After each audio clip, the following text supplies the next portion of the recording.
नमस्ते, आप सभी को मेरा मोटिवेशन चैनल में स्वागत है। आज हम जो कहानी सुनाने जा रहे हैं उसी कहानी, अगर सच्चाई से आप कोई सा भी काम करते हो तो सच्चाई के बल पर आप सारा दुनिया जीत सकते हो, उसी के ऊपर वो कहानी है। तो चलिए शुरू करते कहानी शुरू करने से पहले आपको एक छोटी सी रिक्वेस्ट है।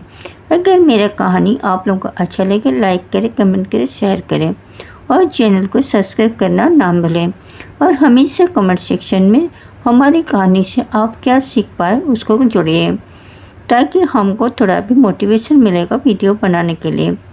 तो चलिए शुरू करते कहानी। आज का कहानी बूढ़ा चोर और बाबा के उपदेश का परिणाम। बूढ़ा चोर और बाबा के उपदेश का परिणाम। किसी नगर में एक बूढ़ा चोर रहता था। 16 वर्षीय उसका एक लड़का भी था।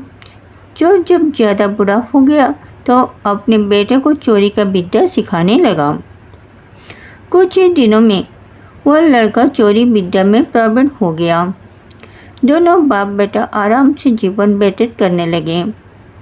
एक दिन चोर ने अपने बेटे से कहा, देखो बेटा, साधु संत की बात कभी नहीं सुननी चाहिए। अगर कहीं कोई महात्मा उपदेश देता हो तो अपने कानों को उंगली डालकर वहाँ से भाग जाना। हाँ बापू, समझ गया। एक दिन लड़के ने सोचा, क्यों न आज राजा के घर पर ही हाथ साफ कर दूँ। ऐसा सोचकर उधर ही चल पड़ा। थोड़ी दूर जाने के बाद उसने देखा कि रास्ता में बंगल में कुछ लोग एकत्र होकर खड़े थे। उसने एक आते हुए व्यक्ति से पूछा, उस स्थान पर इतने लोग क्यों एकत्रित हुए हैं? उस आदमी ने उत्तर दिया, वह एक महात्मा उपदेश दे रहे हैं। वह सुनकर उसका माथा ठनका गया। इसका उपदेश नहीं सुनना, ऐसा सोचकर अपने कानों में उंगली डालकर वो वहाँ से भाग निकला। जैसे ही वो भीड़ के निकट पहुँचा, एक पत्थर से ठोकर लगी और वो गिर गया। उस समय महात्मा जी ने कह रहे थे, कभी झूठ नहीं बोलना चाहिए। जिसका नमक खाए उसी का कभी बुरा नहीं सोचना चाहिए। ऐसा करने वालों की भगवान सदा सुखी बनाए रखते हैं। वो दो बातें सुनने के कान में पड़ी। वह झटपट उठा और कान बंद कर राजा के महल की ओर चल दिया।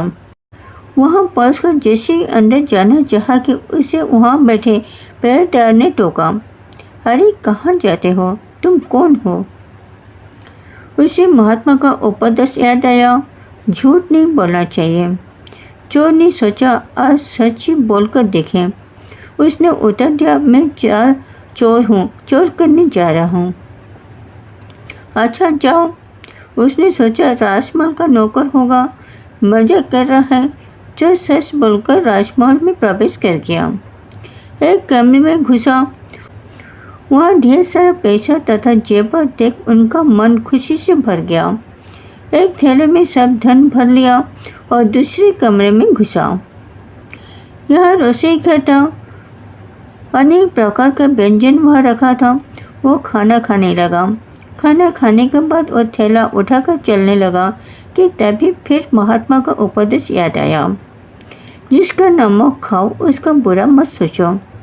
उसने अपने मन में कहा, खाना खा लिया, उसमें नमक भी था, इसका बुरा नहीं सोचना चाहिए। इतना सोचकर थैला वहीं रखकर वापस चल पड़ा। पहरेदार ने फिर पूछा, क्या हुआ, चोरी क्यों नहीं की? देखिए, जिसका नमक खाया है उसका बुरा नहीं सोचना चाहिए। मैंने राजा का नमक खाया, इसलिए चोर का माल नहीं लाया, वहीं रसोई घर में छोड़ आया। इतना कहकर वो वहाँ से चल पड़ा। उधर रसोई में शोर मचाया, पकड़ो पकड़ो और चोर भाग जाए। पहरेदार ने चोर को पकड़कर दरवाजे उपस्थित किया। राजा के पूछने पर उसने बताया कि एक महात्मा के द्वारा दिए गए उपदेश के मुताबिक मैंने पहरेदार से पूछने पर अपने को चोर बताया, क्योंकि मैंने चोरी करने आया था। आपका धन चुराया, लेकिन आपका खाना भी खाया जिसके नमक मिला था। इसलिए आपके प्रति बुरा व्यवहार नहीं किया और धन छोड़कर भागा। उसके उत्तर पर राजा बहुत खुश हुआ और उसे अपने दरबार में नौकरी दे दी। वो 2-4 दिन घर नहीं गया तो उसको बाप को चिंता हुई। उसके उत्तर पर राजा बहुत खुश हुआ और उसे अपने दरबार में नौकर भी दे दी। वो 2-4 दिन घर नहीं आया तो उसके बाप को चिंता हुई कि बेटा पकड़ लिया गया क्या। 4 दिन के बाद लड़का आया तो बाप अभिचिंत रह गया। अपने बेटे को अच्छे वस्त्रों में देखकर लड़का बोला, बापूजी आप तो कहते थे कि किसी साधु संत का बात मत सुनो। लड़के ने बोला, बापूजी आप तो कहते थे कि किसी साधु संत का बात मत सुनो, लेकिन मैंने एक महात्मा की बात सुनी और उसी के मुताबिक काम किया तो देखिए सच्चाई का फल। मुझे राजमहल में अच्छी नौकरी मिल गई। तो उसी गंज से आपको क्या सीख मिलता है? क्योंकि सच्चाई के मार्ग पर चलने वाला इंसान हमेशा हर जगह सच्चाई के बल पर जीत जाता है, तो वो इज्जत से जीना शुरू कर देता है, उसको हर जगह इज्जत मिलता है। तो हमेशा सच्चाई का रास्ता अपनाइए, कभी गलत रास्ता मत अपनाए और कभी गलत किसी का मत करो। तो वही था आज की कहानी। अगर कहानी आपको अच्छा लगे लाइक करें, कमेंट करें, शेयर करें और इस टाइप की कहानी देखने के लिए मेरे चैनल को सब्सक्राइब जरूर करें। फिर मिलते हैं सेकंड वीडियो में, तब तक के लिए thank you so much watching my video. Thank you.